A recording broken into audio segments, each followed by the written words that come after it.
Expectation এত high, না পেলে আমরা কষ্ট পাই। তাহলে বিষ্ণু বলেছেন, হয় স্ট্রেঞ্জার নয় ট্রাভেলার, এইভাবে থাকো। ওয়াইদা আমসাইতা ফালা তানতাযিরিস সাবাহ ওয়াইদা আসবাহতা ফালা তানতাযিরিল মাসা। আব্দুল্লাহ, যখন সকাল হবে সন্ধ্যার এক্সপেক্ট করো না, যখন সন্ধ্যা হবে সকালের এক্সপেক্ট করো না। সকালবেলা তুমি বিশাল আশা নিয়ে বসে থেকো না যে সন্ধ্যা পর্যন্ত বাঁচবা। যদি বাঁচো, সন্ধ্যা পাও, ভালো, আলহামদুলিল্লাহ। না পাইলে রবের সাথে সাক্ষাতের জন্য রেডি, তাও আলহামদুলিল্লাহ। ঠিক কিনা বলেন? এটা হইতে হবে মাইন্ডসেট।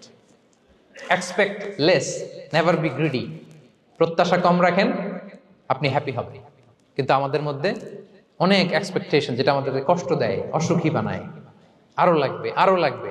অনেকের মধ্যে, সবার না, অনেকের মধ্যে এই প্রবণতা আছে না নাই? বিশ্বনবী বলেন, লাউ আন্না লিবনি আদম ওয়াদিয়ান মিন যাহাব আহাব্বা ইয়াকুনা লাহু ওয়াদিয়ান। প্রত্যেক বনি আদমকে যদি একটা করে স্বর্ণের পাহাড় বানায় দেওয়া হয় বা উপত্যকা বানায় দেওয়া হয়, সে চাবে আরো একটা স্বর্ণের পাহাড়ের মালিক কিভাবে হওয়া যায়। আচ্ছা বলেন তো, একটা স্বর্ণের পাহাড়, এটারে বেচা খাইতে খাইতে আমার 14 পুরুষও খাই শেষ করতে পারবে? তার একটা দিয়ে আমি কি করব? কিন্তু বিষ্ণু বলেন, অনেকের প্রবণতা আরেকটা চায়। ওয়ালা ইয়ামলা আফাহু ইল্লা তুরাব।